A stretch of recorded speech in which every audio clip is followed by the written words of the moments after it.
Tell us about Bijli Productions and the work that you do. I'm Miriam Omari, and I'm the artistic director of a company called Bijli Productions.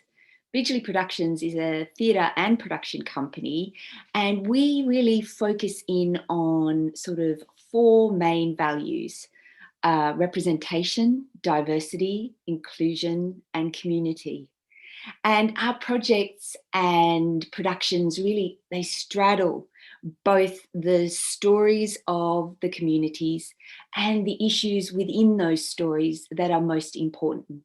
So our work is socially engaged. And what I mean by that is it usually has these strong themes, themes like domestic abuse, mental health, trauma, suicide, migration and identity, and things like loss and grief.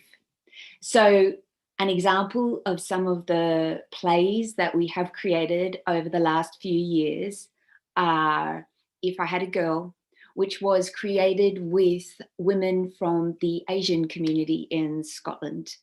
And that primarily focused on honour-based violence within that community.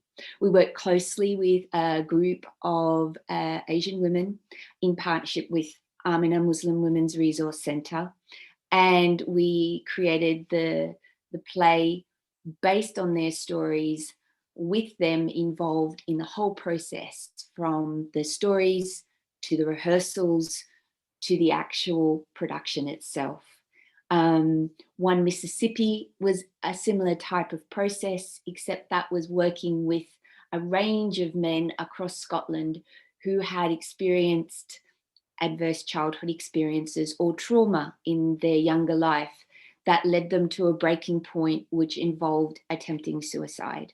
So this gives you a flavour of the type of work that we make and the importance of community empowerment through the way that we make our work. Part of the vision of the organisation, Bijli Productions, is reaching new audiences and raising awareness around the social issues I've mentioned. And in doing that, there's this wonderful quote by Rumi. He's a Sufi poet, and he says, "Don't go back to sleep." And I'd like to think that the work we make and the projects that we create are about creating an environment where people who are not aware, for example, of the impact of long-term conditions or racism on mental health are made more aware through our productions and our projects, and they wake up and don't go back to sleep.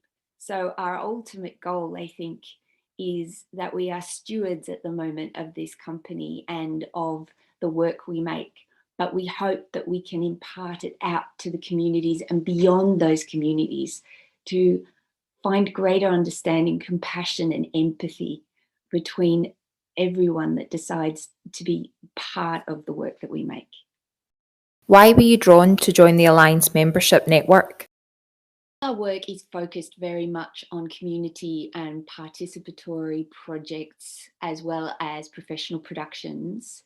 And the social issues are very important. And we've worked a lot with communities that have complex mental health needs, long-term conditions, experienced mental health setbacks due to racism and things like that. We decided that we wanted to create a project called We Make the Path, and we had the good fortune of receiving funding from the Alliance through the Self-Management Fund. As a result, we felt that it was a very important step to become part of this big Alliance community. The way in which there are so many various services and support mechanisms for us as a member of the Alliance to create our work in the world.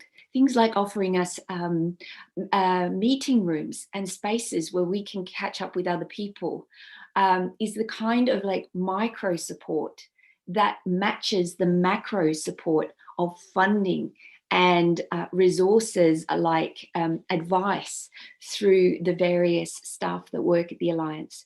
So I think we're very blessed to have the Alliance and to be able to be part of the membership. For more information, visit bijliproductions.com, tweet @Bijli Production, or on Facebook @Bijli Productions.